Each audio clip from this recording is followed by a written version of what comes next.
jelata yang terlalu lama menderita.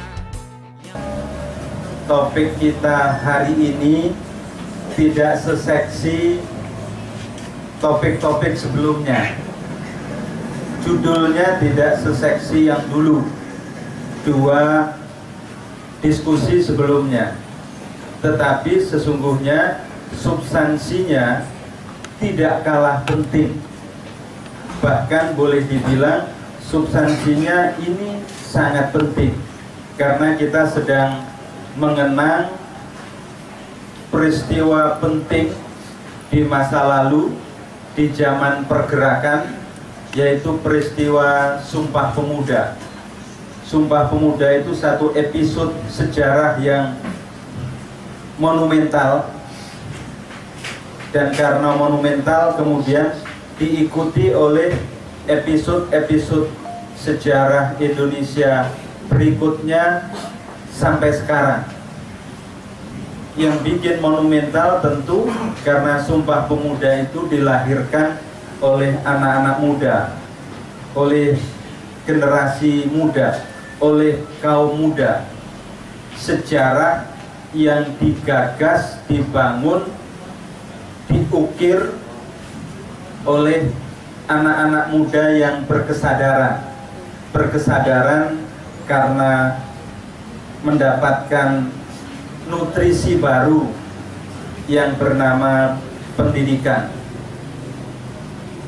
Sejarah yang diukir oleh anak muda, itulah spiritnya yang ingin dibangunkan kembali sekarang. Karena kalau tidak dibangun, sejarah yang dilibati, yang diperani, yang dimana anak-anak muda mengambil peran dan tanggung jawab, saya khawatir sejarah kita ke depan itu menjadi gerunto story. Ini istilah ngawur saja ini. Ada gerontokrasi.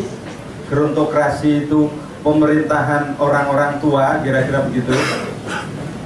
Nah, geronto story ini adalah sejarah yang hanya diukir oleh orang-orang tua. Kita ingin ada sejarah yang juga diukir oleh anak-anak muda. Minimal anak-anak muda itu mengambil ruang peran yang makin besar. Saya tidak suka mendikotomikan yang tua dengan yang muda, tetapi tentu yang muda juga tidak baik kalau suka dipinggirkan oleh yang tua. Kalau yang muda suka dipinggirkan yang tua, itu tidak baik. Jadi ini cara berpikir yang adil begitu saja. Jadi kita harapkan dengan diskusi ini ada ahlinya, bukan hanya pemikiran, tetapi juga kedua-duanya adalah aktivis. Kita bisa punya peta jalan ke depan.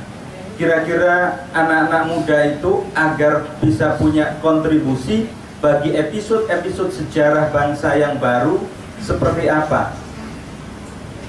Strateginya seperti apa? Caranya seperti apa? Pilihan-pilihan perannya seperti apa? Dengan begitu, maka kita bisa menghindari satu keadaan yang saya kira kurang bagus, yaitu gerunto story. Kalau gerunto story dan gerontokrasi bertemu, itu akan terjadi degenerasi, dan degenerasi itu adalah lawan sejarah yang luar biasa besar. Bangsa ini tidak akan tumbuh maju dan berkembang kalau ada degenerasi. Disinilah dibutuhkan energi anak-anak muda. Pak Indra muda, Pak Barita muda, bukan hanya muda orangnya, tetapi juga muda dan segar pikiran-pikirannya. Kita hadirkan bersama-sama kita di sini untuk berdiskusi. Terima kasih. Assalamualaikum warahmatullahi wabarakatuh.